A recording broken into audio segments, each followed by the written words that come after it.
ஆண்டவராகிய இயேசு கிறிஸ்துவின் இனிய நாமத்தில் இந்த நல்ல கூடுகைக்கு நான் கலந்து கொள்ளத்தக்கதாக ஆண்டவர் அதுக்கு கிருபையும் பலனை அளித்து கொண்டு வந்த மகாபெரிய தயவுக்காக முதலில் ஆண்டவருக்கு நன்றி செலுத்துகிறேன்.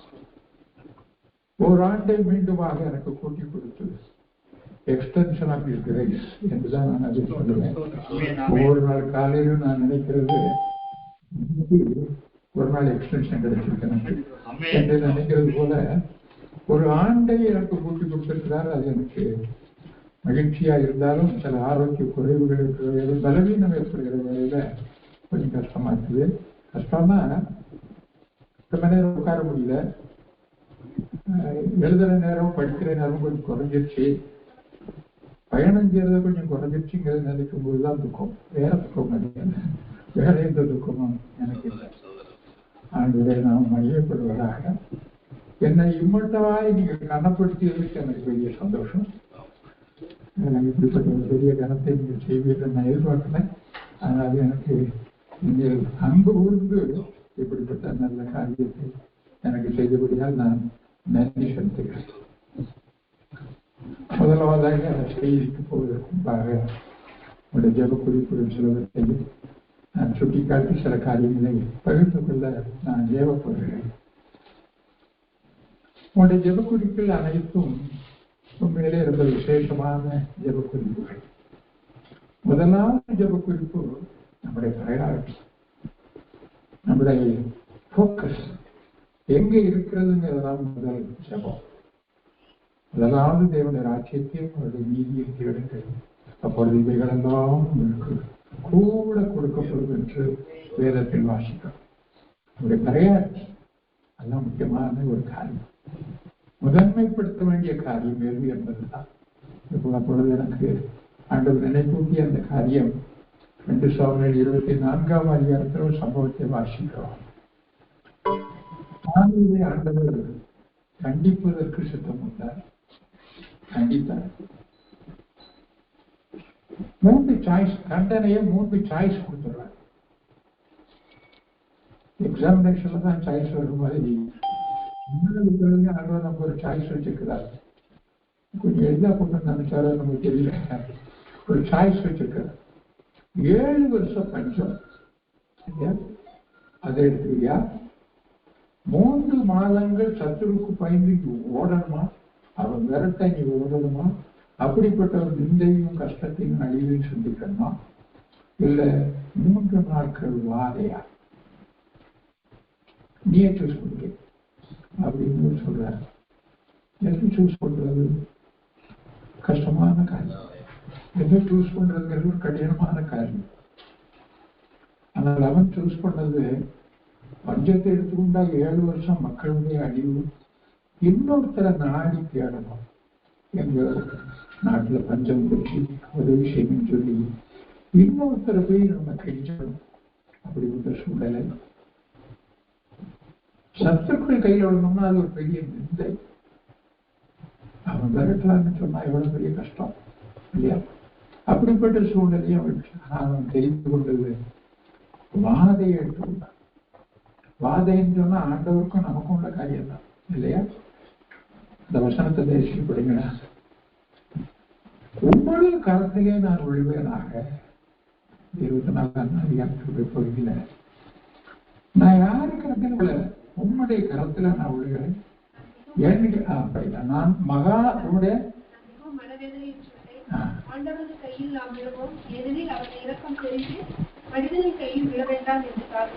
நாம் கர்த்தருடைய கையில் விழுவோமாக, அவருடைய இரக்கங்கள் மகா பெரியது, மனுஷர் கையிலே விழாதிருப்பேனாக.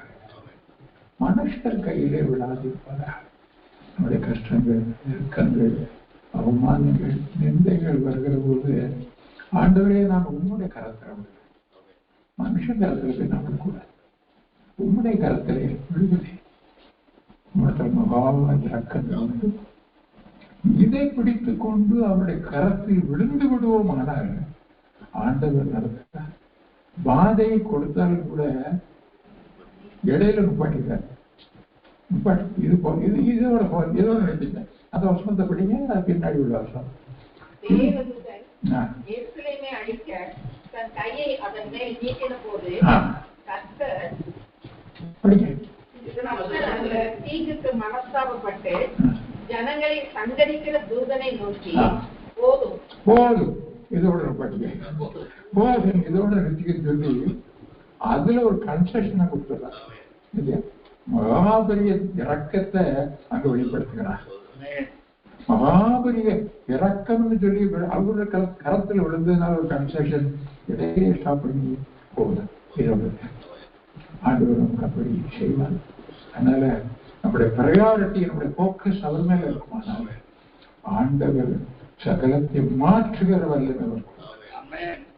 இது பெரிய ஒரு காரியம். இரண்டாவது காரியத்துல இன்னொரு காரியம் அவங்க சொன்ன சாட்சியில் ஒரு காரியத்தை தான் சொல்ல வந்தார்.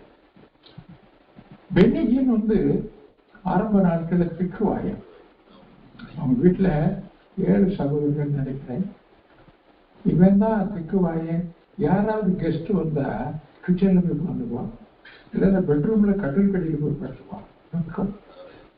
ஏதாவது கேட்டா நம்ம தடுமாறுவோம், எல்லாருக்கும் முன்னாடி நம்ம வெட்கப்படணும், எல்லாருக்கும் எந்திரிச்சிடக்கூடாது அப்படின்னு சொல்லி ஒரு வெட்கப்பட்டு கட்டில் கடியில எல்லாம் போய் படுத்துக்கிட்ட சந்தர்ப்பங்கள் உண்டுன்னு சொல்லி அவங்க பயங்கரத்தில் எழுத முடிஞ்சா நீங்க அது வாங்கி படிங்க. அருமையான ஒரு அவர் என்னை தொட்டார் என்று தமிழ்லயும் இருக்கு, இங்கிலீஷ்லயும் இருக்கு. அது பயாகிராபி ரொம்ப அருமையான ஒரு பயாகிராபி. பெரிய பெரியனுடைய திடீர்னு அவங்க சர்ச்சில் பாஸ்டரா நான் பக்தியுள்ள பையன் வீட்டுல திடீர்னு அந்த சர்ச்சு பாஸ்டர் இன்னைக்கு நீதான் இன்னைக்கு குறிப்பிட்ட பிரசங்கம் பண்ணணும் வந்துருக்கிறார். என்ன கூப்பிடுறாரு, நான் என்ன சொல்ல போறேன், என்ன போய் சூஸ் பண்றாருன்னு சொல்லி தயங்குறார். வந்து ஆண்டவர் நமக்கு முன்னாடி வாங்க அவர் வெளியே பாஸ்டர் என்கரேஜ் பண்றாரு. போய் அங்க போய் நின்று பேசினா தடையே இல்லாம திக்குவாயிலாம் எங்க போச்சுன்னு தெரியல, கஷ்டம் பண்ணுச்சு. ஃபர்ஸ்ட் மெசேஜ் அருமையான ஒரு மெசேஜ் கொடுக்கிறார். ஆச்சரியமான ஒரு சம்பவம் பென்னிகினுடைய வாழ்க்கையிலிருந்து உலகம் முழுவதும் பயன்படுத்துகிற ஒரு வல்லமையான வசதியாக திக்குவாய். அதனால எனக்கு பாட முடியலையே, திக்குவாயா இருக்க அப்படின்னு யோசிக்க முடியல.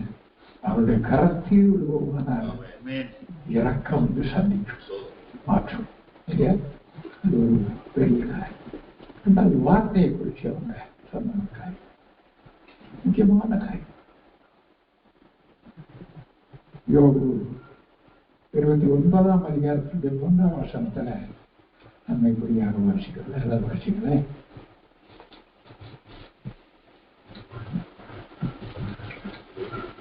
நம்முடைய தீபம் தீபம் என் தலையின் மேல் பிரகாசித்தது. கர்த்தருடைய தீபம் என் தலையின் மேல் பிரகாசித்தது. அவர் அருளின வெளிச்சத்தினால் இருளை கடந்து போனேன் என்று பகிர்ந்து கொள்கிறார். தீபம் என்பது வார்த்தை.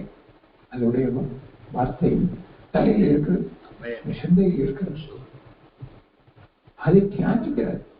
தலையில வச்சு ஏற்றிக் கொண்டது மாத்திரமல்ல, அதை தியானிக்கும் போது ஒரு பிரகாசம், அந்த வார்த்தையிலிருந்து ஒளி புறப்பட்டு வருகிறது. சிந்திக்கிற போது ஒரு ஒளி, பிரகாசமான ஒரு ஒளி வருகிறது என்று யோபு தன்னுடைய அனுபவத்தை பகிர்ந்து கொள்கிறார். அந்த பிரகாசத்தினாலே இந்த பாடுகளை எல்லாம் நான் கடந்து போனேன், இந்த கஷ்டங்களை எல்லாம் நான் கடந்து போனேன் என்று சொல்லி அவர் பகிர்ந்து கொள்கிறார். அவர் பட்ட கஷ்டம் நமக்கு தெரியும், நம்ம அதை ஜாஸ்தி விளக்க வேண்டியது. அதை கடந்து போவதற்கு பயன்பட்டது அந்த வார்த்தையும், அந்த வார்த்தையிலிருந்து வந்த வெளிச்சம். 2 Corinthians 4ஆம் அதிகாரத்துடைய 4ஆம் வசனத்துல நம்ம வாசிக்கிறோம். அவருடைய மகிமையின் சுவிசேஷம் என்று வாசிக்கிறோம். அது படிங்க. 2 Corinthians 4ஆம் அதிகாரம் 4ஆம் வசனம். தேவனுடைய சாயலாயிருக்கிற சுவிசேஷத்தின் ஒளி அவிசுவாசிகளுக்கு பிரகாசிக்கல, விசுவாசித்த நமக்கு பிரகாசிக்கும். அந்த ஒளி விசுவாசித்த நமக்கு பிரகாசித்தது. அந்த பிரகாசத்தின் வெளிச்சத்தில் நான் இதை கடந்து போனேன்.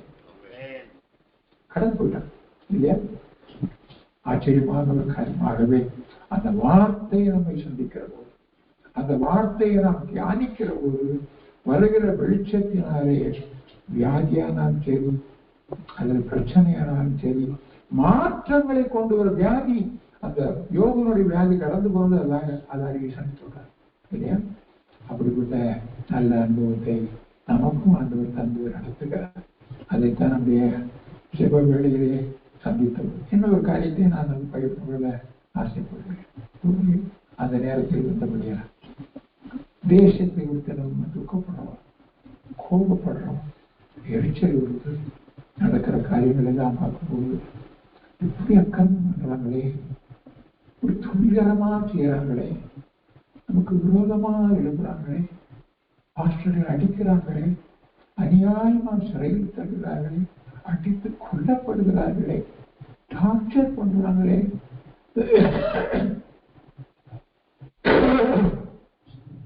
இந்த காட்சிகளை எல்லாம் நான் வாட்ஸ்அப்பில் பார்க்கறது,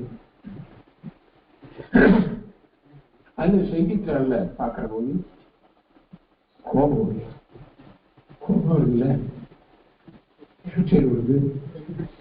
நம்ம எல்லாம் நான் குறிச்சு நம்மளை துக்கப்படும். அதனால ஆண்டவர் என்ன எதிர்பார்க்கிறார்?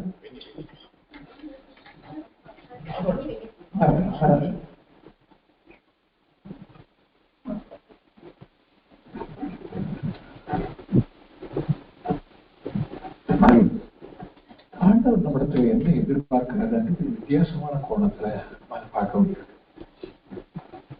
யாக்கோபு 2ஆம் அதிகாரம் 1ஆம் அதிகாரத்துடைய 20ஆம் வசனம் நினைக்கிறேன். மனுஷனுடைய கோபம் தேவ நீதியை நடத்திக்கார். மனுஷனுடைய கோபம் தேவ நீதியை நடப்பிக்க மாட்டாதே. தேவனுடைய நீதியை நடப்பிக்கிறார். நம்ம கோபம் போட்டானாலே நம்ம ஆயிருப்போம். கோபிச்சு சாரி சொல்லலாமா? பிரைம் மினிஸ்டர் மேல எரிச்சல் விட்டு சாரி சொல்லலாமா? மனசுக்குள்ள நம்ம கர்ஸ் பண்ணனால சாரி சொல்லுமா? நான் இவன் இப்படி பண்றானே, இப்படி அக்கிரமம் பண்றானே அப்படின்னு சொல்லி வருதா வரலையா? வருது, செய்கிறோம் நாம் உட்பட. ஆனால் இந்த வருஷமும் தெரிஞ்ச பிறகு அதுல மாற்றம் அது. ஏன் கோபப்பட்டு ஒன்றாகும்? அருமையான ஒரு வருஷம். தேவ நீதியை நிறைவேற்றுவதற்கு என்னுடைய கோபம் தடையாக இருக்கிறது என்றுதான் சொல்றோம். நான் இப்படி எரிச்சல் படுறதுனால, என் மனசுக்குள்ள கர்ஸ் பண்றதுனால, கோபப்பட்டு ஏதாவது செயல்படுறதுனால, எழுதுறதுனால, பேசுறதுனால, அப்போ நம்ம அப்படி செய்யணும்னு சொன்னா தேவ நீதி பரவாயில்ல, தேவ நீதி நிறைவேற்றப்படுவதற்கு நாம் தடையாக இருக்கிறோம்.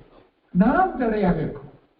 நம்முடைய கோபம் தடையா இருக்கிறது, நம்முடைய எரிச்சல் தடையா இருக்கிறது, நம்முடைய சாபங்கள் தடையா இருக்கிறது. அப்ப என்ன செய்வது? அவரை நோக்கி பார்க்கிற தவிர நமக்கு வேற ஆப்ஷனே ஏனென்றால் அவர் ஆள் வீசுகிறார், அவர் ராஜரீகம் பண்ணுகிறார். அவர் ராஜரீகம் பண்ணுகிறார். அவர் தெரியாதா? அவர் தெரியாதா? அப்போ என்னுடைய கோபங்கள் தடையாக வரக்கூடாது. அப்படியானால் நான் ஜபம் பண்ண வேண்டிய தவிர அவரை நோக்கி பார்த்து கெஞ்சுகிறது எப்படி? அந்த 2 நாளாக 70,000 யோசனை பார்த்து என்னுடைய கண்கள் உண்மையே நோக்கி கொண்டிருக்கிறேன். உடைய இறக்கங்கள் கிடைக்கும் வரைக்கும் என்னுடைய கண்கள் உண்மையே நோக்கி கொண்டிருக்கிறேன். அதைத்தான் ஆண்டவர் எதிர்பார்க்கிறேன். அதைத்தான் எதிர்பார்க்கிறேன். அந்த அம்மா பிள்ளைகளும் கூட ஞாபகப்படுத்தினார். ஆஸ்பத்திரி யூனிவர்சிட்டி சேப்டர்ல நடந்த காரியத்தை நினைவுபடுத்தினாங்க. அதெல்லாம் பார்க்கிற போது யாராவது ஒரு பெரிய பிரீச்சர் வந்து பர்சன் பண்ணாரா? ஒரு பெரிய வொர்ஷிப் லீடரா லீட் பண்ணாரா? ஆண்டவருக்கு 4 பேரால் ஆரம்பித்த ஜபம், 4 பேர் ஆரம்பித்த ஜபம் கூடுது கூடுது கூடுது கூடுது 1000 லட்சக்கணக்காக கூடாது. இடமில்லாம ரோட்லயும் பார்க்லயும் around all the places அந்த யூனிவர்சிட்டி காம்ப்ளெக்ஸ் அவ்வளவு கூட்டங்கள் ஆச்சரியமாக இருக்கும். யார் செய்தார்? அவர் தான் செய்தார். நம்முடைய பட்சம் இல்லை. இப்ப யோசிச்சு பாருங்க, நம்மளால என்ன செய்ய முடியுமா? ஒன்றும் செய்ய முடியாது. அவர் செய்யணும். அவர் செய்யணும். அவருடைய கரத்தை நோக்கி பாருங்க. உடைய கரம் செயல்படட்டும். உடைய கரம் செயல்படட்டும். 2 Corinthians 5ஆம் அதிகாரத்தில் 4ஆம் வசனம் ஆயத்தப்படுத்துகிற தேவை.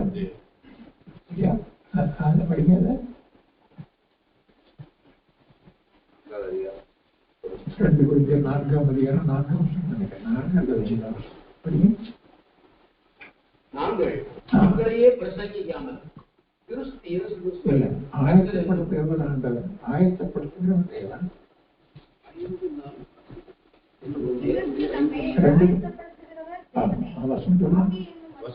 எந்த வசனம் சொல்லுமா? 2 Corinthians 5:4. அப்படியே இதற்கு நாம் ஆயத்தப்படுத்துகிறவர் தேவனே, அதற்கு அச்சாரமாக ஆவியானவர் தந்திருக்கிறார். அதுக்கு அச்சாரம் அட்வான்ஸ் கொடுக்கணும் இல்லையா? அதுதான் ஒரு அச்சாரம் சொல்லுவோம். ஒரு அக்ரிமெண்ட் போடும்போது ஒரு இதை ஃபைனலைஸ் பண்ணும்போது ஒரு அட்வான்ஸ் கொடுக்கணும் இல்லையா? அந்த ஆயத்தத்துக்கு ஆயத்தப்படுத்த அச்சாரத்தை கொடுத்துருக்காங்க. அதாங்க அந்த அச்சாரத்தினுடைய ஆபரேஷன் செயல் தான் அப்ப அவர்தான் செய்யணும். ஆகவே அந்த காரியத்தை அவரிடத்தில் ஒப்படைத்து நாம் நம்முடைய கோபங்களும் சாபங்களும் தடையா விடாமல் அவரை நோக்கி பார்க்கிற போது மாற்றங்களை அங்கே ஆண்டவர் உருவாக்குவார். ஆண்டவர் அங்கு உருவாக்கும். அதான் முக்கியமான ஒரு காரியமாக நான் பகிர்ந்து கொள்ள நம்முடைய இதை கேட்கிற போது அந்த காரியங்களை உங்களுக்கு சொல்றேன். செய்திய சுருக்கமாக 1 தெசலோனிக்கேயர் 1 அதிகாரத்திலிருந்து சில காரியங்களை நம்ம தியானிச்சு எடுத்துக்கொள்ளலாம்.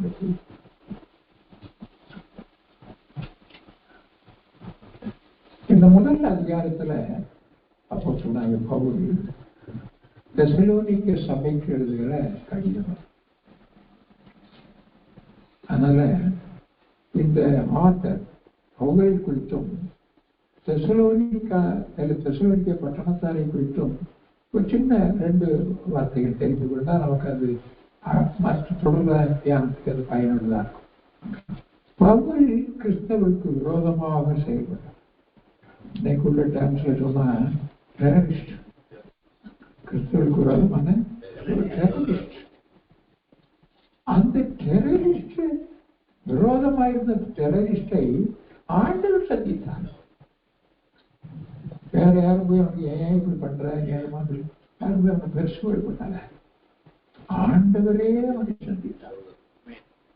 போற இருக்கு போறான் எல்லாத்தையும் அரெஸ்ட் பண்ணி உள்ள கொடுக்கணும். அது எந்த எப்படி இப்படி டார்ச்சர் பண்ணாங்கிற நோக்கத்தோட ஒரு டீமோட போகணும்.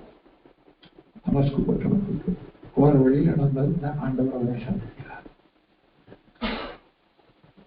ஆண்டவரே கேட்கிறா, சத்தத்தை கேட்கா, ஏன் என்னை துன்பப்படுத்துகிறார்? என்னுடைய துன்பம் அவருக்கு தெரியும். அது நினைக்கணும் நன்றி கூறும். நான் இயேசுவை நான் துன்பப்படுத்துறேன் பார்த்தீங்களே. அப்படியானால் ஆண்டவருடைய பிள்ளைகளாக நாம் நம்மை துன்பப்படுத்தப்படுகிற துன்பத்துக்கு உட்படுத்தப்படுகிற போது அவர் காயப்படுகிறார். நீ துன்பப்படுத்துகிற இயேசு. இப்ப நம்ம புலப்படமா போம் அடிக்கலாம் கொள்ளலாம் அப்படின்னு நம்ம புலப்படமா அவர் பார்க்கிறார். தன்னை துன்பப்படுத்தியதாக ஏற்றுக்கொண்டு இவருக்கு விழுகிற அடிகள் எல்லாம் அவர் பார்த்து அவர் சரீரத்தில் விழுகிறதால அந்த துன்பத்தை அவர் அனுபவிக்கிறார். அதனால்தான் நீ துன்பப்படுத்துகிற சொன்னானே என்ற வார்த்தையை சொன்னார். அப்படித்தான் ஆண்டவர் அப்படித்தான் சவுலை பவுலாக மாற்றினார். ஆகவே ஆண்டவர் சந்திக்கிறதுக்கு நாம் அனுமதிக்க வேண்டும். அதான் முக்கியமானது. சொன்னார். ஏன்னா துன்பங்கள்லாம் உபத்திரங்கள்லாம் ஒரு எக்ஸ்ட்ரீம் ஸ்டேஜுக்கு போயிடுச்சு இல்லையா? இன்னைக்கு நம்ம கிட்டத்தட்ட சூழ்நிலையில அரவணைத்துக் கொண்டிருக்கோம். அப்போ இனிமே அவர் தான் வரணும் இல்லையா? இனிமே அவர் தான் பாடணும். அப்படிப்பட்ட சூழ்நிலையில வந்த பவுல் தான் இதை எழுதுகிறார். இதுதான் பவுல் பின்னணி இல்லையா? இதுதான் பவுலுடைய பின்னணி. சரி, தெசலோனிக்கே யார் அவங்க? இந்த பவுல் போவதற்கு முன்பாக ஆண்டவரை அறியாத மக்கள், எந்த அறிவும் கிடையாது. இயேசுங்கிற தெய்வத்தை அவங்க அறியல. நீங்க 10ஆம் வசனத்துல வாசிக்கிற போது விக்கிரக வணக்கத்தார் 9ஆம் வசனத்தில் பிற்பகுதியில தேவனுக்கு ஊழிய நீங்கள் விக்கிரகளை விட்டு தேவனுக்கு மனம் திரும்பினதாய் அப்படியானால் பவுல் போய் அந்த தெசலோனிக்க பட்டணத்தை மாற்றி விக்கிரக வணக்கத்தாராயிருந்த மக்களை திருப்பி ஆண்டவரை ஏற்றுக்கொள்ளுத நிலவரத்துக்கு அந்த மக்களை கொண்டு வந்திருக்கார். இப்ப அந்த மக்களுடைய மனநிலையை நம்ம பார்க்கணும் இல்லையா? இவனுடைய அனுபவங்கள் எல்லாம் அவனுக்கு வெளியிட்டார். இப்படிப்பட்ட இருந்தால் இதுதான் இப்படி சொல்றாரு. நம்ம பின்னாடி வசனத்தை வாசிக்கிற போது எந்த மார்க்கத்தை அழிக்கிறதுக்கு பிரயாசப்பட்டானோ அவனே வந்து சொன்னனால மக்கள் அவனை டூரியஸ் போய் கேட்கிறாங்க. அப்படி நம்ம தான் கூட இருக்கும் இல்லையா? அவங்க எப்படிப்பட்ட நம்பிக்கைக்கு வர்றாங்க? அந்த 10ஆம் வசனத்தை வாசிக்கிற பொழுது அவர் மரித்தோரிலிருந்து எழுப்பினவரும் இனிவரும் கோவாக்கி நின்று நம்மை நீங்களாக்கி ரட்சிக்கிறமாயிருக்கிற அவருடைய குமாரனாய் இயேசு பரலோகத்தில் வருவதை நீங்கள் எதிர்பார்த்து கொண்டிருக்கிறதை அறிந்திருக்கிறார்கள். அவங்க எதிர்பார்ப்போடு இருக்கிற அளவுக்கு அவங்க வளர்ந்துட்டாங்க. எவ்வளவு ஒரு பெரிய ஃபாஸ்ட் ப்ராசஸ் இல்லையா? இந்த சொல்லக்கூடிய விட நிலவரங்கள் எப்படி இருக்குது? நம்ம இன்னைக்கு பாரம்பரிய கிறிஸ்தவங்களா இருக்கிறவங்களும் இருக்கிறோம். வேற தெய்வத்துக்கு வழிபட்டு ஒருவேளை பல ஆண்டுகளாக இருக்கிறான் இல்லையா? பல ஆண்டுகளாக இருக்கிறான். இந்த லக்கை தெசலோனிக்கேயர் அடைந்தது போல நாம் அடைந்திருக்கிறோமா என்று யோசிச்சு பார்த்தா நம்ம ரொம்ப இல்லையா? அதை நம்ம யோசிச்சு பார்க்கலாம்.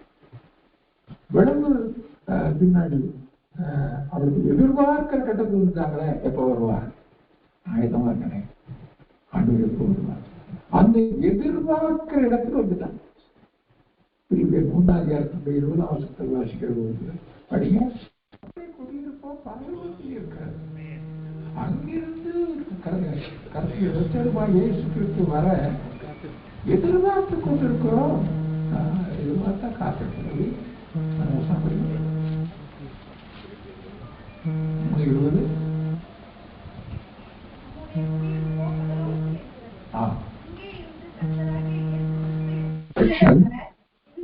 எதிர்பார்த்து கொண்டிருக்கிறோம். அப்ப எதிர்பார்த்து கொண்டிருக்கிறோம் சொன்னா அவங்களுடைய ஸ்டேட்டஸ் என்ன?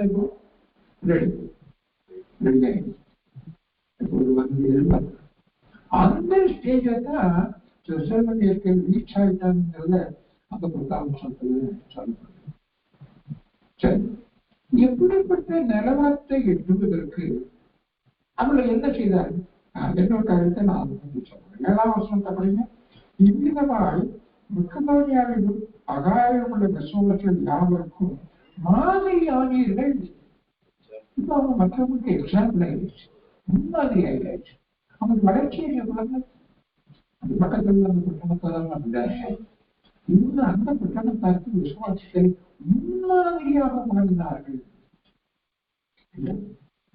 அப்போ இந்த இடத்தை அவர்கள் எப்படி எட்டினார்கள் என்பதை நம்ம சிந்தனைக்குரிய எப்படி எட்டினாங்க? 2ஆம் வசனத்துல விசுவாசத்தின் கீழ் விசுவாசத்தின் கிரியை அனுபவம். அது விசுவாசத்தின் அதாவது செயல்படுகிற விசுவாசம். நான் சொல்லமா எனக்கு விசுவாசம் இருக்குன்னு சொல்லி நான் சொல்லணும். அது செயல்படுகிற விசுவாசமாக இருக்கிறதா? அதுதான் விசுவாசத்தின் கிரியை என்று வாசிக்கிறது. அப்போ 2ஆம் அதிகாரத்துல நம்ம வாசிக்கிற போது விசுவாசம் குறித்து 2ஆம் அதிகாரத்தினுடைய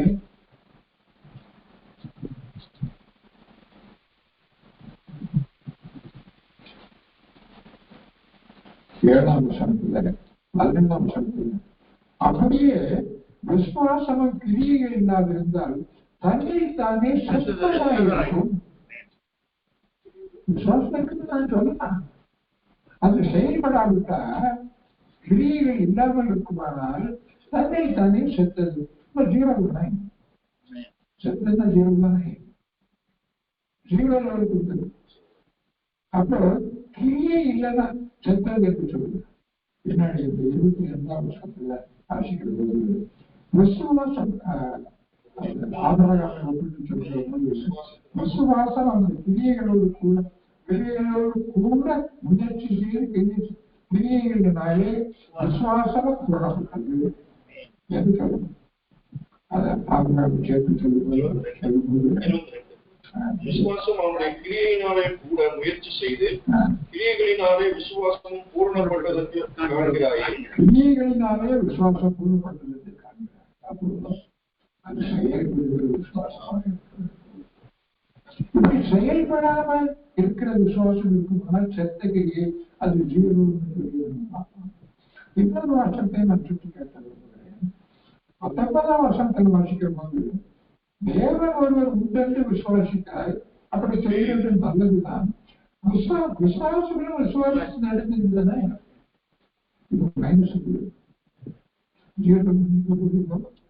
மைனஸ்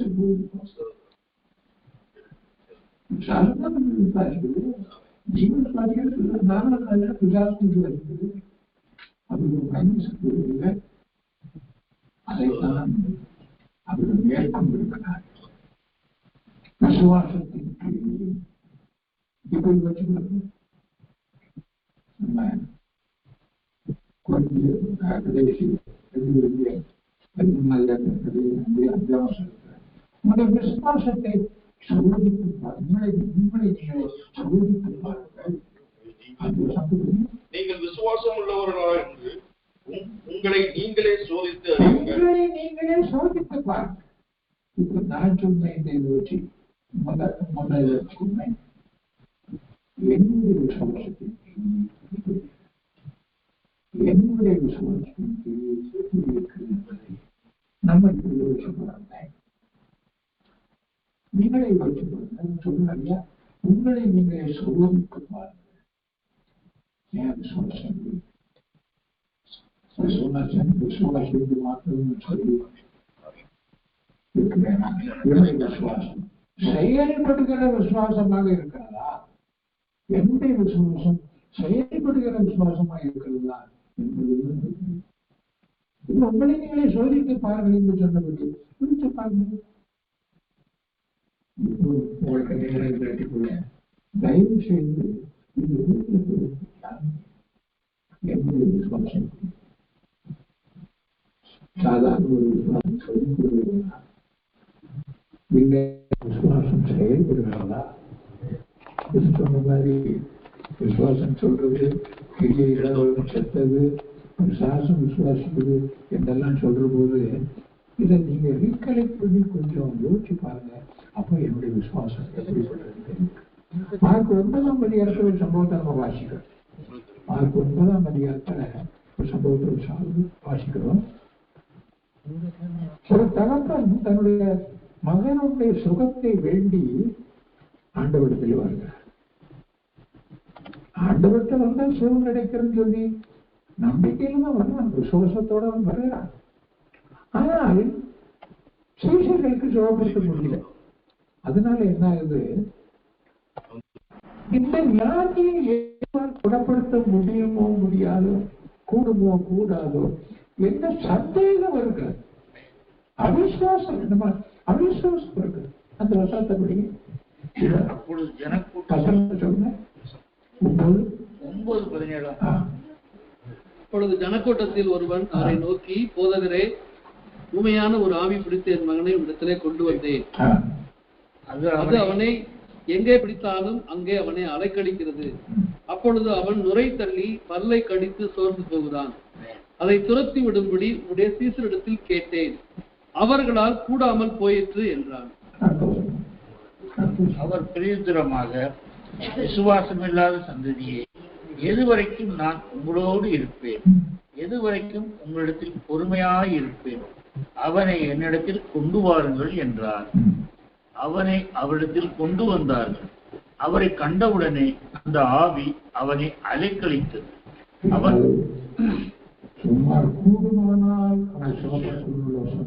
இயேசு அவனை நோக்கி, நீ விசுவாசிக்க கூடுமானால் இவனை குணப்படுத்தி அது அநேக தரம் சுகமாக்க கூடுமானால் அப்படின்னு ஒரு வார்த்தை வருவாங்க. நீர் ஏதாயிலும் செய்யக்கூடுமானால். அப்போ விசுவாசத்தோட வந்திருக்கான். உதாரணத்துக்கு சொல்றேன் இந்த சம்பவம். விசுவாசத்தோட இயேசுட்டோம்னா சோம் கிடைக்குங்கிறது தெரிஞ்சு அந்த விசுவாசத்தோட வந்திருக்கான். ஆனா என்ன சொல்றான், உன்னால் கூடுமானால் அவிசுவாசம் வந்துருச்சு இல்லையா? அப்பதான் அடுத்தாப்புல சொல்றாரு, நீ விசுவாசிக்கிறவனுக்கு எல்லாம் விசுவாசிக்கிறவனுக்கு எல்லாம் கூடும். அடுத்தாப்புல அவனுடைய பிரயர்லாம் ரொம்ப முக்கியமான ஒரு காரியம். அவிசுவாசம் அப்போ அவனுக்கு ட்ரூ கன்வர்ஷன், உண்மையான ஒரு ஐக்கிய. ஆண்டவரே என்கிட்ட விசுவாசம் இருக்கு, அவிசுவாசம் நீங்க எனக்கு உதவி செய்யும், அவிசுவாசம் நீங்க உதவி செய்யும் என்று சொன்ன உடனே அந்த ஜபத்தை ஏறெடுத்து சத்தவற்றில் அழுதான் படிங்க. அந்த புருஷன் படிங்க. சத்தம் அந்த தகப்பனுடைய அர்த்தம் அழுதல்.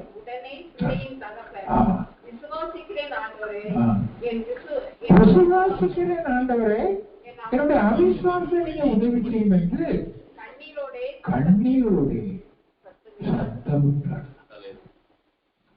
அந்த கன்ஃபெஷன், ஒரு ட்ரூ கன்ஃபெஷன் வரும்போது, அந்த ரிக்கருக்கு வருகிற போது கண்ணீர் சத்தம் வந்து, ஐயோ நான் ஆண்டவர் மேல அவிசுவாசப்பட்டேன் என்று என்னுடைய அவிசுவாசம் நீங்க ஜெபிச்ச உடனே ஆண்டவர் ஃபர்ஸ்ட் அவருக்கு குணம் கொடுக்கறதுக்கு முன்னாடி முதலே கொடுத்துருக்கலாம், கூட்டிட்டு வந்தோம்னு தெரிஞ்சிருக்கலாம். ஆனால் அவருடைய அவிசுவாசத்தை முதல்ல நீக்க விரும்புகிறார். அதனால இந்த ஒரு கான்வர்சேஷன் இல்லையா? அதுக்கப்புறம் இவர் அவிசுவாசம் நீங்க உதவி செய்து ஒரு உண்மையான கன்ஃபர்ஷன் கொடுத்த உடனே ஆண்டவர் ஒரு சுகப்படுத்தினார். அப்ப ஆண்டவர் ரெண்டு காரியத்தை செய்கிறார். முதலாவது அந்த அவிசுவாசத்தை நீக்க வருகிறார், இரண்டாவது அவனுக்கு சமம். இதுதான் கேள்வி செய்கிற விசுவாசம் இல்லையா? அவிசுவாசம் உண்டு இருக்கு. நீங்க உதவி செய்யும் என்று சொல்லி அதை கன்ஃபர்ம் பண்ணி ரியலைஸ் பண்ணி சரி செஞ்சுட்டா அடுத்த இதுதான் கிரியை, விசுவாசத்தின் கிரியை. இதுல தெசலோனிக்கே பாஸ் பண்ணார் இல்ல, யோசிச்சு பாருங்க. இதுல தெசலோனிக்கே பாஸ் பண்றார் விசுவாசத்தின் கிரியை. இவ்வளவு ஒரு அருமையான ஒரு காரியம். ஒரு ஷார்ட் டைம்ல இப்பதான் வந்தாங்க, உக்ரைனோட தூக்கி இப்பதான் வந்தாங்க, கொஞ்ச காலத்துக்கு முன்னாடி தான் வந்தாங்க. அப்ப அவங்க அதை தேறினவர்களாக மாறிவிட்டார். விசுவாசத்தை தேறினவர்களாக மாறிட்டாங்க. விசுவாசத்தை பூரணம் வாசிக்கிறீங்க, கையினால பூரணப்படும் என்று சொல்லி 21ஆம் வருஷத்துக்கு யாக்கோபுல. அப்ப விசுவாசத்தில் பெர்ஃபெக்ஷன் ரீச் ஆயிட்டாங்க. அதை அவங்க சொல்லியிருக்காங்க. அடுத்தாப்புல அன்பின் பிரயாசம். அந்த இப்ப சொல்லிட்டு 2ஆம் வருஷத்துக்கு 2வது பகுதி அன்பின் பிரயாசம். அன்பின் பிரயாசம். நம்ம நிறைய காரியங்களை செய்கிறோம், செயல்படுகிறோம். ஆனால் அன்பின் காரணமாக, அந்த மோட்டிவேஷனால, என் இயேசுவின் மீது எனக்குள்ள அன்பின் நிமித்தமாக இந்த காரியத்தை நான் செய்யறேன்னா, அன்பின் பூர்ணத்தோட அன்போடு இந்த காரியத்தை செய்யறேன். எப்ப அன்பு வரும்? அவர் எனக்காக ஜீவன் கொடுத்தவர். என்னுடைய பாவத்தின் விளைவாக எனக்கு அளிக்கப்பட்ட மரண தண்டனையை தன்மேல் ஏற்றுக்கொண்டு என்னுடைய சார்பில் அசப்ஸ்டிட்யூட் எனக்கு பதிலாளாக தன்மை ஜீவனை சிலுவையில் கொடுத்து என்னை விடுவித்தாரே, அதுதான் அந்த சப்பரையும் இல்லாவும். அதுதான் சப்பரையும் இல்லாவும். அந்த சப்பரையும் இல்லாம அந்த மக்கள் விளங்கிக் கொண்டார், தெரிந்து கொண்டார், பெற்றுக்கொண்டார், அந்த அன்பை பெற்றுக் கொண்டார். சமீபத்தில் ஒரு சம்பவத்தை பார்க்கும்போது எனக்கு ரொம்ப டச்சிங்கா இருந்துச்சு. துருக்கியில் நடந்த ஒரு சம்பவம். அந்த ரெஸ்கியூ ஆபரேஷன்ல மீட்பு பணி செய்துவிட்டு இருக்கிற போது அந்த டீம் வந்து இறந்தவங்க இருக்கிறவங்க நிறைய மீட்டு இருக்கிறார்கள். ஆயிரக்கணக்கான மரணங்கள் வந்தாலும் கூட சிலர் படைத்திருக்கிறார்கள் அப்படின்னு சம்பவம். ஒரு சம்பவத்துல ஒரு இடிபாடுக்குள்ள கிடக்கிற ஒரு பெண்ணை பார்க்கறாங்க. ஒரு நடுத்தர வயது பெண் பிரேயர் பாய்ச்சர், அந்த அரைமணி நாட்கள் அப்படி குறிஞ்சி எப்படியோ அந்த மாதிரி ஒரு பாய்ச்சர்ல அப்ப அந்த ரெஸ்கியூ ஆபரேஷன் உள்ள அந்த டீம் லீடர் தன்னுடைய ஒரு சின்ன கிராக், ஒரு இடைவெளி இருந்தது. அந்த இடைவெளியில தன்னுடைய கையை ஸ்ட்ரெச் அவுட் பண்ணி எப்படியோ டச் பண்ணிட்டாங்க. பாடியை டச் பண்ணா அந்த டெட் பாடிக்கு டச் பண்ணணும்னு தெரிஞ்சிருச்சு. ஹார்டன் ஆகி போச்சு. அதனால சரி இதை அப்புறம் வந்து பார்ப்போம்னு சொல்லி உயிரோடு இருக்கிறத கொஞ்சம் முறையாற்றி கொடுப்போம்னு சொல்லி அந்த இதை பார்க்கலாம். என்ன நினைச்சாங்க தெரியல, மீண்டும் திரும்பி வரலாம். திரும்ப அந்த இடத்துல வந்து ட்ரை பண்ணலாம். திரும்ப கியூரியாசிட்டியோட கொஞ்சம் அந்த எப்படியோ தட்டிக்கிட்டு குச்சி வச்சு அப்படி தட்டிக்கிட்டு பார்க்குற போது அந்த மார்போட இணைச்ச ஒரு குழந்தை நீங்க ஒரு பார்த்துட்டு கூட 2 வருஷத்துல செய்யும். 3 வயசு 3 மாத பேபி, 3 மாத பேபி ஒரு ஆண் குழந்தை தன்னை மார்போடு புனித சக்தி மார்போடு அடைச்சி அந்த காய்ச்சல் அந்த அம்மா இருந்தா. அப்புறம் அந்த பொறுமையா எல்லாத்தையும் கையெல்லாம் புரட்டி கட்டி பார்த்தா அந்த குழந்தை உயிரோடு இருக்கு. அந்த உலகத்துக்கு உயிரோடு இருக்கு. 3 நாளா பால் குடிக்காத பிள்ளை, 3 மாசம் இமேஜின் பண்ணி உயிரோடு இருக்கு. அதுல விசேஷமான ஒரு காரியம் என்னன்னா, அந்த புனித சக்தி வச்சதுல தன்னுடைய அந்த ஆபரேஷன் ஜாஸ்தி தெரியாது, அந்த செல்போன்ல அந்த இதில் ரெக்கார்ட் பண்ணியிருக்கு. ரெக்கார்ட் பண்ணி அதை விசிபிளா இருக்கிற மாதிரி வச்சு செட் பண்ணி அந்த செல்போன் அந்த துணியோட சுற்றி வச்சிருக்கு. அதுல என்ன எழுதி சொன்னா, சர்வை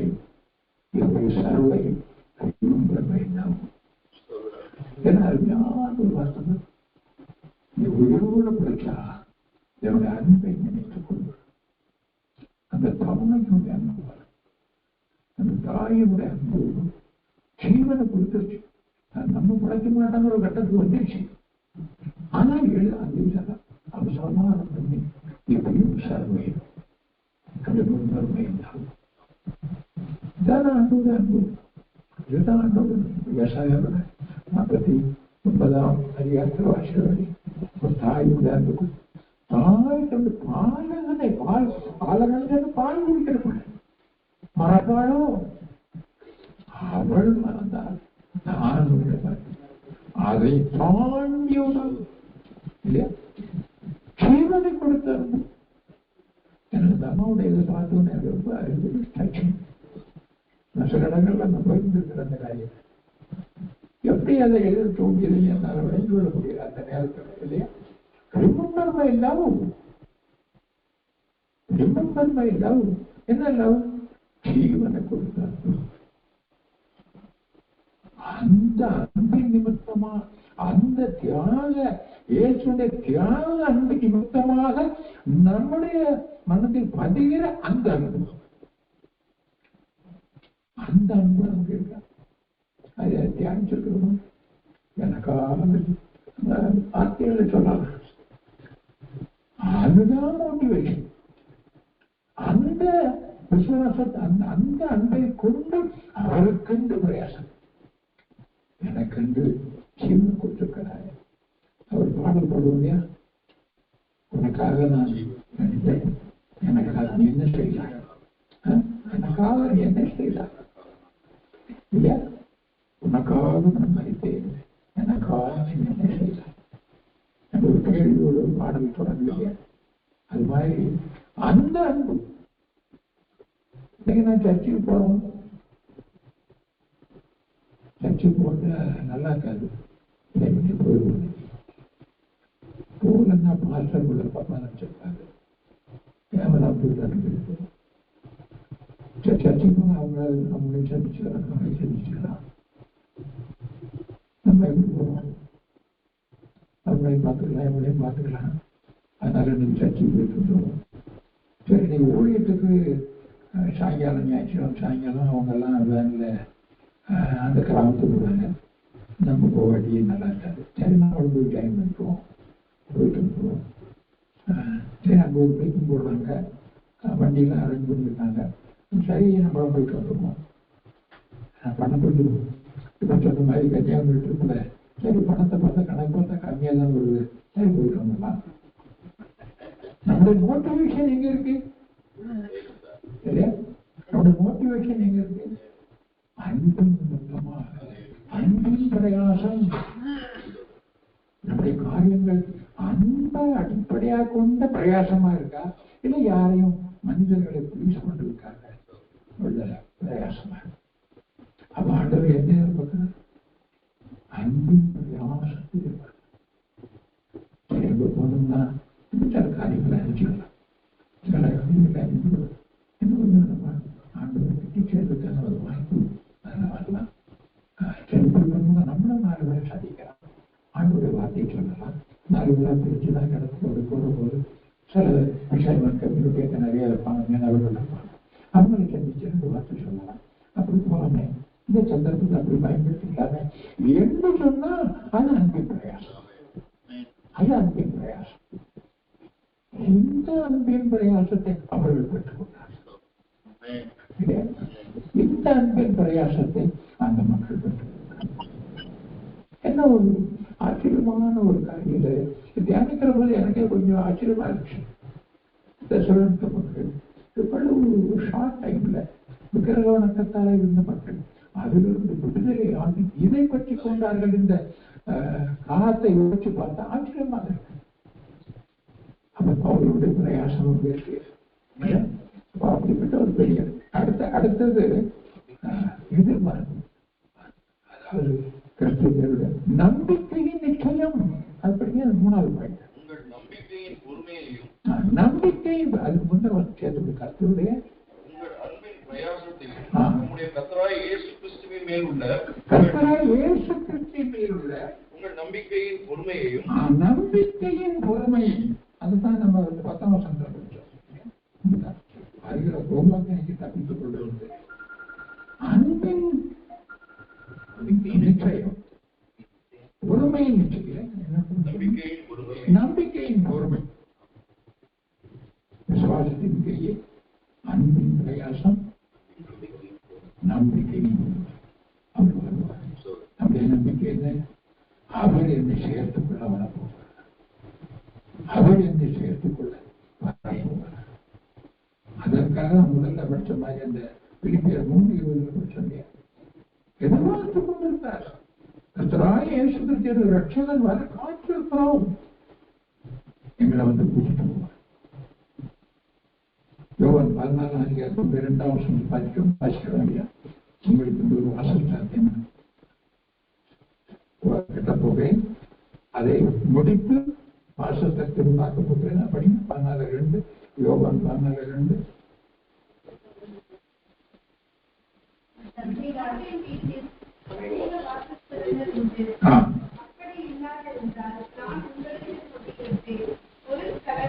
உங்களுக்கென்று ஸ்தலத்தை அவர் செய்ய போயிருக்கிறார். அதான் நம்ம வெளிப்படுத்த 21ஆம் நம்ம வாசிக்கலாம். ஆரம்பத்தில் நம்ம வாசிக்கிறோம். புதிய சிலைத்தை அவர் கட்டுகிறார். அதை முடிச்சுட்டு நான் வந்தேன். நான் எங்கே இருக்கிறேனோ அங்கே நீங்களும் இருக்கும்படி நான் மீண்டும் வந்து உங்களை என்னோடு சேர்த்துக் கொள்வேன். I will come again அதான் promise. I will come again. மீண்டும் வருவேன். அதான் the greatest promise in the Bible. The greatest promise in the Bible. நான் மீண்டும் வருவேன். வந்து அது ஒரு வாக்குத்தத்தம். நான் எங்கே இருக்கிறேனோ அங்கே நீங்களும் இருக்கும்படி நான் வந்து உங்களை சேர்த்துக் கொள்வேன். ரெண்டு ப்ராமிஸ் இருக்கு. இதுதான் நமக்கு நிறைவேற வேண்டிய ப்ராமிஸ். இந்த ரெண்டு தான் ப்ராமிஸ் தான் வரணும், அவரோட சேர்த்துக்கணும். இந்த ரெண்டுலையும் இந்த ரெண்டு காரியத்தை வைக்கிறது ப்ராமிஸ் வந்து நிறைவேறலாம். அதுக்காக பொறுமை அந்த வருகிறார் என்பதை அந்த நிச்சயத்தோடு பொறுமையோடு காத்துக்கிறார். நம்பிக்கை பொறுமை ரெண்டு பண்ணலாம். எனக்கு 2000 வருஷம் சொல்லிட்டே இருக்கீங்களே, 2000 வருஷம் சொல்றீங்களே, எப்படி அது 10 வருஷம் பண்ணலாம். ஆனால் எனக்கு இருக்கும் நம்பிக்கை வருவார். தாமதமாக ஏன் தாமதமாக சொல்லி பேசுறதுல மறந்தே சொல்றாரு. 2 பேசுறது 3,9 வருஷம். ஏன் தாமதம்? என்ன நம்மதான் தாமதமாகிறாரு. நீடிய பொறுமை படி அந்த வருஷம் 2 பேருக்கு 3,9 வருஷம் தாமதிக்கிறார் என்று சிலர் எண்ணுகிறபடி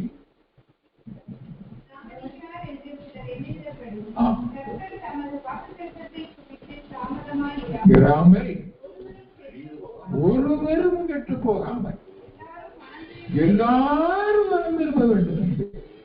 நீடிய பொறுமையா இருக்கிறார். அவ யாரு விரும்பப்படாம இருக்குது? நம்ம வீட்டில் உள்ள குடும்பத்தில் உள்ள மற்றவங்க நம்ம தெரிவிக்கலாம். ஒருவேளை குடும்பத்துல நண்பர்கள்ல அறியமான குடும்பத்திலே இருக்கிறாங்களே இல்லையா? நம்ம குடும்பத்திலே இருக்கிறாங்களே. அதனால அந்த நம்பிக்கை அப்படிப்பட்ட ஒரு பெரிய நம்பிக்கை, அந்த நம்பிக்கை பொறுமையோடு காத்திருக்கிறான். பொறுமையோடு காத்திருக்கிறான். இன்னும் ஒரே ஒரு காரியத்தை சொல்லியிருந்தேன். நிறைய விஷயங்கள் உபத்திரவத்தை அதை மேற்கொண்டார். உபத்திரவம் அதுபடி 6 அவசரம் தான் கடுமையான துன்பங்களின் நடுவில் மிகுந்த உபத்திரவத்திலே சந்தோஷத்தோட வசனத்தை ஏற்றுக்கொண்டு எங்களையும் இப்படி லைஃப் ரொம்ப ஸ்மூத்தா இருந்துச்சா? இல்லை, ஸ்மூத்தா இல்லை. இதெல்லாம் பாஸ் பண்ணி வந்தவங்க தான் இல்லையா? விசுவாசத்தின் கிரியையிலும் அன்பின் பிரயாசத்திலும் நம்பிக்கையின் பொறுமையெல்லாம் தாண்டி வந்த மக்கள் தான். ஆனா அடுத்தாப்புல ஒண்ணு வருது. அதை சேர்ந்தாப்புல உபத்திரவம் இருக்கிறது. அந்த உபத்திரவத்தின் மத்தியிலும் வருஷத்து 6 சந்தோஷத்தோட திருவசனத்தை ஏற்றுக்கொண்டு எங்களையும் கர்த்தரை பின்பற்றுவார்கள். உபத்திரவத்தை எத்தனை சோகம் எத்தனை பேருக்கு வாங்கிட்டு வராங்க இல்லையா? அந்த உபத்திரவத்தை வருஷத்து 6 சந்தோஷத்தினால உபத்திரவத்தை மேற்கொண்டார்கள். அப்படிதான் அதை மேற்கொண்டாங்க. அதை அவங்க சட்டம் பண்ணாங்க. நேற்று கூட அந்த வாட்ஸ்அப்ல ஒரு போலிகிராப்னு சொல்லி ஒரு பிஷப்பை குறித்து 1ஆம் நூற்றாண்டுல வாழ்ந்த ஒரு பிஷப்பு, பின்னாடி பிஷப் என்று சொல்லி அதை பார்க்கப்படுது. முன்னாடி என்னுடைய பத்திரிகையோட வர குறிச்சு அந்த போலிகிராப் குறித்து முன்னாடியே உங்களுடைய நம்பிக்கை என்னுடைய விசுவாசத்தை இல்லைன்னு அறிக்கிச்சு. பேசுவது மேல நான் அறிக்கை விசாரிச்சுக்க மாட்டேன்னு அறிக்கிச்சு. ஜீவன் வேணும்னா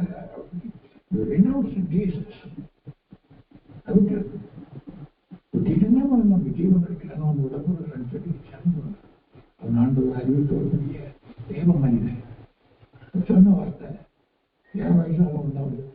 இந்த 86 ஆண்டுகளாக ஆண்டவர் எனக்கு நன்மையே செய்திருக்கிறார். நான் எப்படி மறந்திருப்பேன்? நான் எப்படி மறந்திருப்பேன்? எப்படி மறந்திருப்பேன்? மறந்திருக்க மாட்டேன். என்ன விளைவுகள் வந்தாச்சு? மறந்திருக்க மாட்டேன். கடைசியில் மிஸ்டேக்ஸ் ட்ரெயினுக்கு கீ வச்சு கொள்ளி அவன் மறித்தான். கடைசி நேரத்தில் மறந்துட்டு ஆரம்பித்தான். ஒருத்தர் வந்துட்டுங்கிறதுனால மறந்துட்டு நன்மையை செய்து கொண்டாரே, நான் எப்படி மன்னிப்பேன்? என்னுடைய ஜீவன் எனக்காக ஜீவனை கொடுத்தவர் அவரு. ஏன் ஜீவனை பாதுகாத்துக்கிற நான் மன்னிப்போமா? பழையதை பத்தி எனக்கு கவலை. கத்தை சாட்சியாக அப்படிப்பட்ட உபத்திரத்தின் மத்தியிலும் இவர்கள் பரிசுத்த ஆவியின் சந்தோஷத்தினால் மேற்கொண்டார்கள். இந்த 4 கேரக்டர் தான் தெசலோனிக்கேற்குள்ள முக்கியமான ஒரு காரியம். இந்த 4 காரியத்துல இப்ப தயவு செஞ்சு நம்ம சிந்திச்சு பார்க்கலாம்.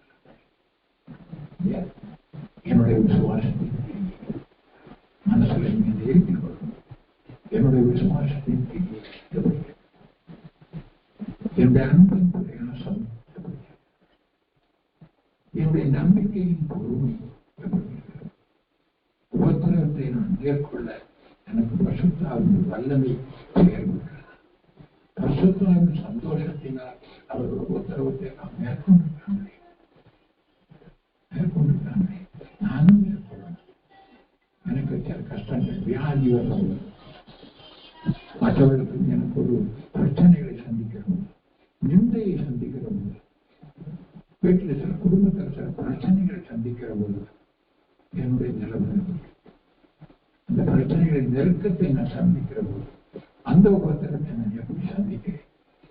இந்த தெசலோனிக்க பட்டணத்தாரை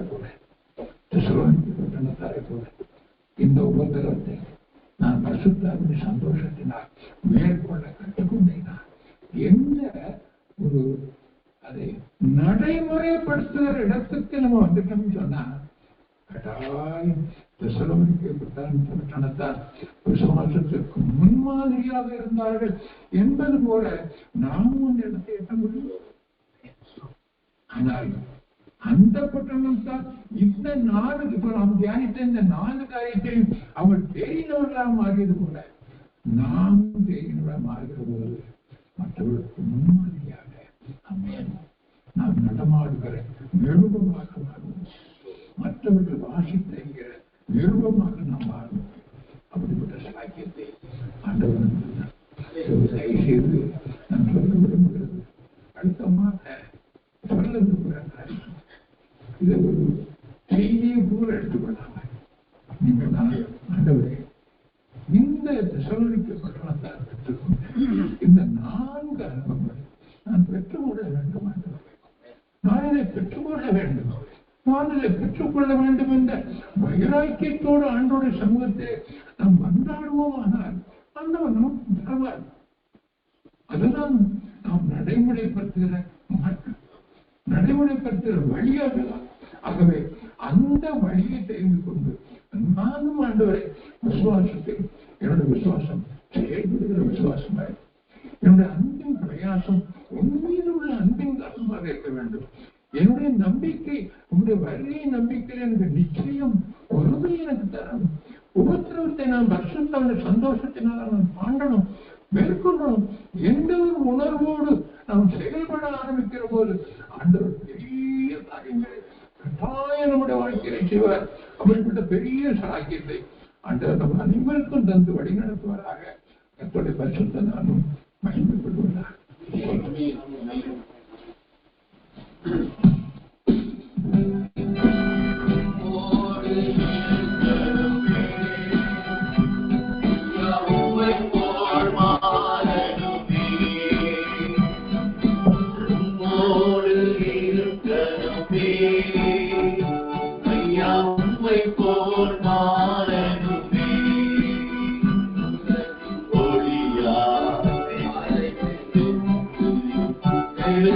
கொடுக்கணுமே